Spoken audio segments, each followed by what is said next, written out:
So it's March the 8th, and I know that this is the date that most people remember because it's the days that the schools reopen and children go back to school. But March the 8th is actually internationally recognised as the day that we think about the rights of women. So to mark today, I am thinking about all of those women, and particularly the mums out there who I speak to every day, every week, every month, every year.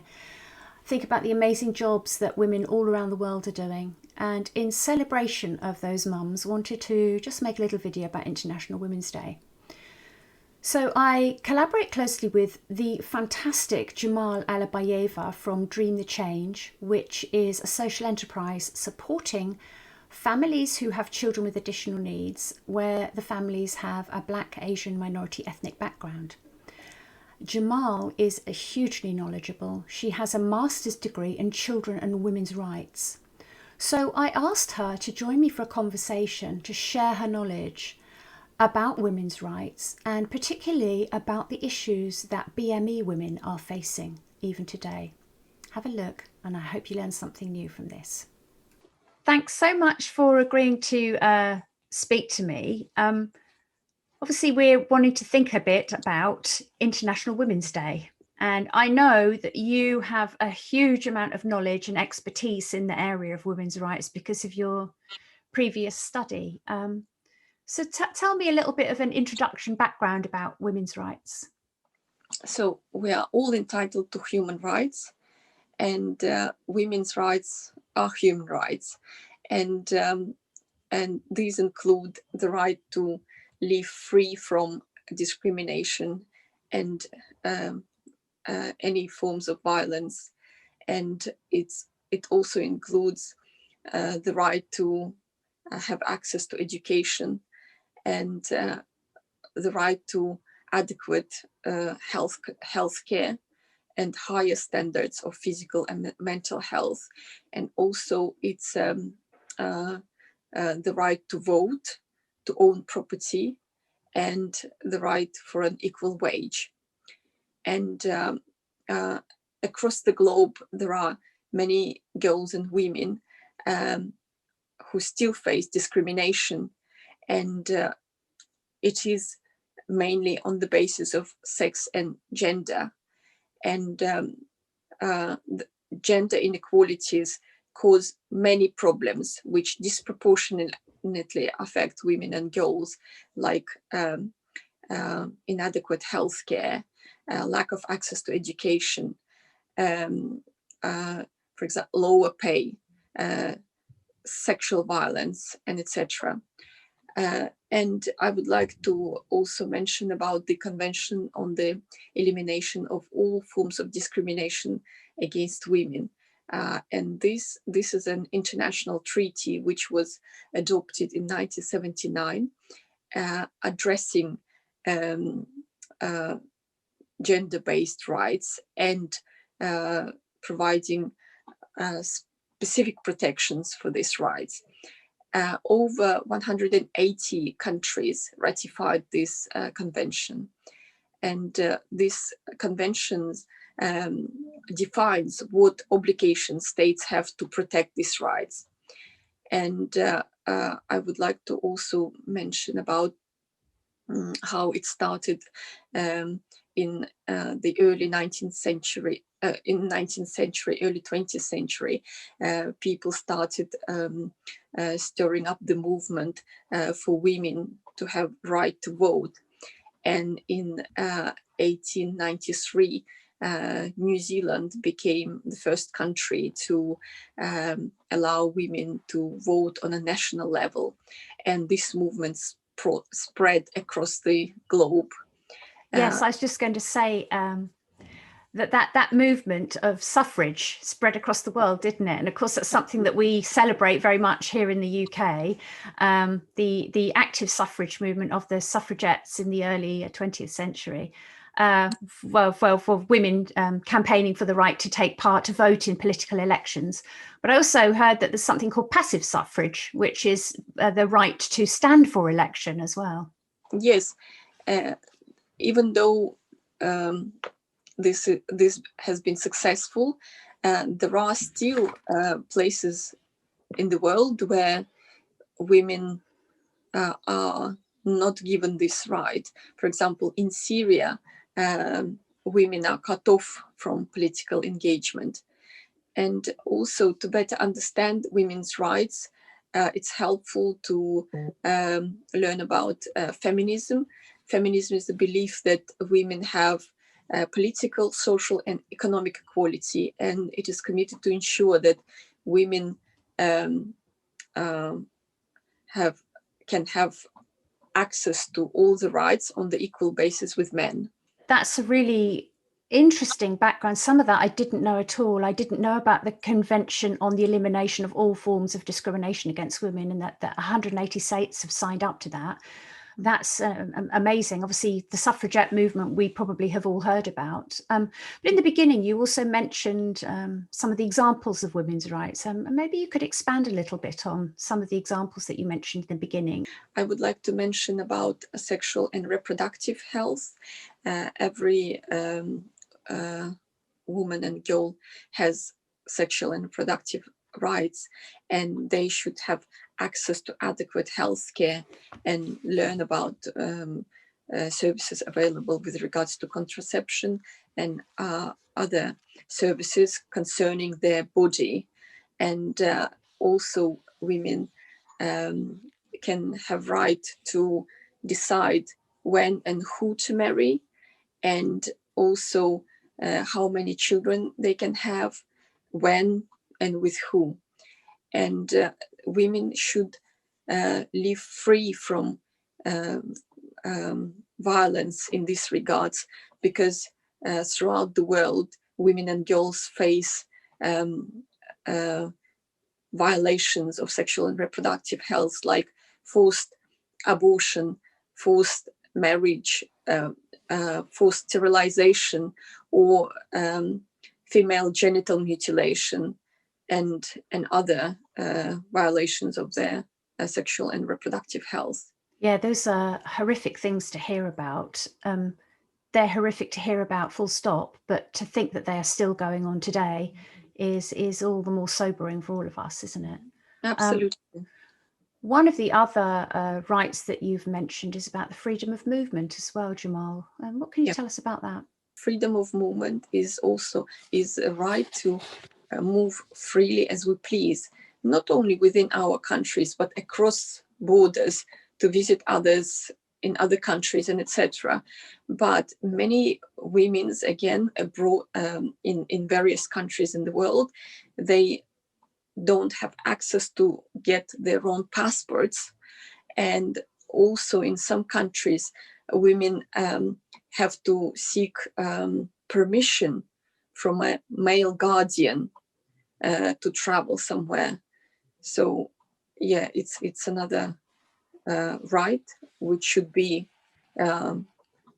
accessible for every woman.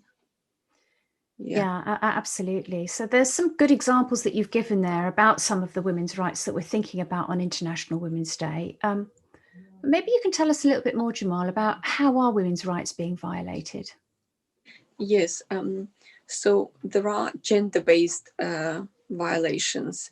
Women and LGBTI people face lots of challenges and violations of their rights based on sex characteristics, gender identity, and they include all sorts of sex-based violence. It can be, for example, they use coercive rape, corrective rape for women who, for example, who represent LGBTI community. And on average, about 30% of all women who have been in a relationship have experienced physical, sexual violence from their partners. And violence against women is a major human rights violation.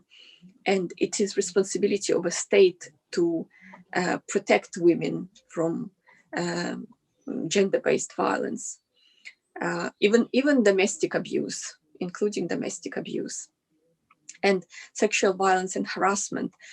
Sexual harassment is unwelcome behavior, requesting or demanding sexual favors, and also use of language, inappropriate sexual language. And sexual violence is when someone is sexually and physically assaulted. And men and boys can be sexually assaulted, but women and girls, again, are overwhelmingly affected by these violations. I just want to jump in there to say that, you know, it's horrible to hear about all these examples of gender-based violence that are continuing. And I think, on International Women's Day, we really shine a spotlight on those issues that are affecting women. I think you raised a really significant point there about the LGBTQI population, who are still massively discriminated against, still are on the receiving end of hate crimes. And it feels like that's still, we've still got a long way to go before those difficulties and differences are redressed. And I think that also relates to the point that maybe you're going to come on to next, which is around workplace discrimination as well. What more can you tell us about what goes on in the workplace in terms of discrimination against women and LGBTQI? Often women are the subject of gender-based discrimination in the workplace environment, and it is represented in gender pay gap. And women currently earn roughly 77% of what men earn for the same type of work. And it leads to a lifetime financial disparity, and it also affects women's financial stability later in life and their independence. That's quite significant. Obviously, that's something that we hear about quite often. That's quite often in the press, this gender pay gap and understanding the reasons for it. So maybe you could say a little bit more then about discrimination based on sexual orientation and gender identity. In many countries around the world, women are denied their rights on the basis of sexual orientation, gender identity, or sex characteristics. They face exclusion, discrimination, and violence. And also, many are subjected to like honor killings, sexual violence, and as I also mentioned, corrective rape. This also makes me wonder then, Jemal, what can you tell us about the forms of discrimination and maybe domestic abuse that women who are from the Black, Asian, minority ethnic population, what are the kinds of particular challenges that these women face? Right, women from Black, Asian, and minority communities, they face a number of barriers which prevent them from receiving the help they may need. These barriers can include institutional racism, structural inequalities, also abusive practices in minority communities, language and cultural barriers. Often women and mothers, they view their role as someone to keep the family in unity and to protect a family from breaking down. And so they have a tremendous pressure on them culturally, because if something happens in the family, then a woman is usually blamed. And so that's why lots of women can continue to remain in an abusive relationship, which can be detrimental to their physical and mental health. But because they think it's their duty to keep the family and to do anything you can just to prevent the family from breaking down. So I think it's a tremendous pressure on women. Yeah, absolutely. And I think that that's one of the things that all mothers are born with, primed with. That's to protect your children, and that even means at the cost of your own health and well-being sometimes. And I know that this period of time that we've just lived through, that probably has also highlighted that issue for many people. And I was just reminded of an example that you gave me when we were speaking recently, Jemal, about a family that you had supported who had experienced the kind of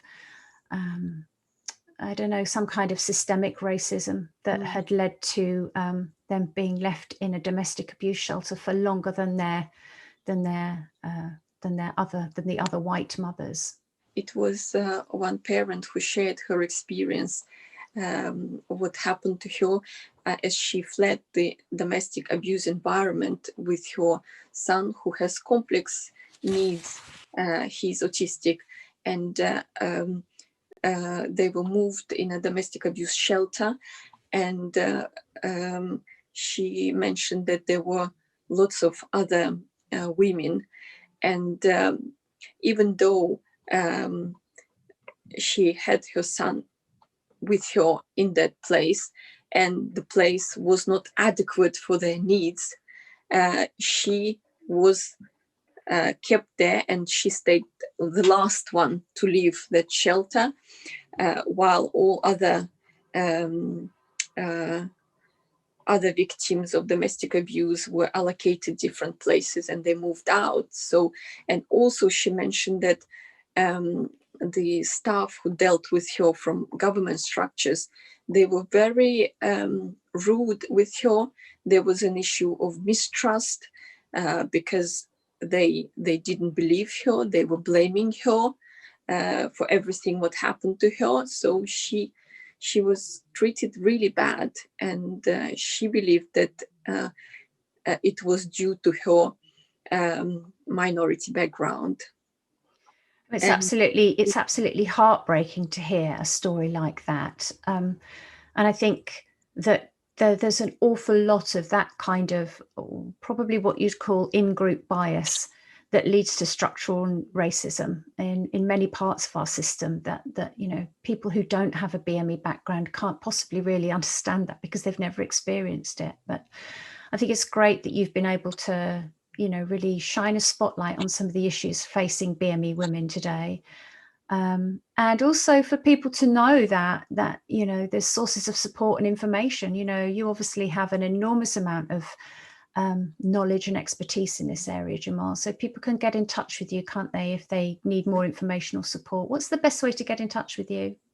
I will share with you a link to our Facebook page, also an email where anybody who needs a support and help and who found themselves in the situation of domestic abuse but don't know where to go, who to speak to, they're welcome to contact us. And we work with families of BME backgrounds. And yeah, I'll share an email where they can contact us. That would be really great. Thank you so much, Jemal, for sharing all of that really valuable and insightful information with us. And thanks for doing such a great job. Just keep doing what you're doing. Thank you so much, Sue, for this opportunity to speak about women's rights. And I think it's a brilliant idea to have this discussion because 8th of March is an International Women's Day, and it's good to remind everyone and of their human rights. And as you said, to highlight some of the issues which are going on. And I'm glad I had this opportunity to share about our contacts and about our organization and the help we can provide to these women. A huge thanks to Jemal for that very insightful conversation, to think about the issues that BME women are facing, and for me also thinking about the LGBTQI community and the issues that they also face. But don't worry, I haven't forgotten that it is also International Men's Day on November the 19th. And the men have really taken that day to their heart and turned it into a month, Movember. So there'll be something later in the year where we focus on the issues that are very relevant to men and the very difficult circumstances that some men face in terms of mental health and life outcomes. So don't worry, dads out there, we haven't forgotten you. But I hope that's been food for thought on International Women's Day for you, and I shall see you soon.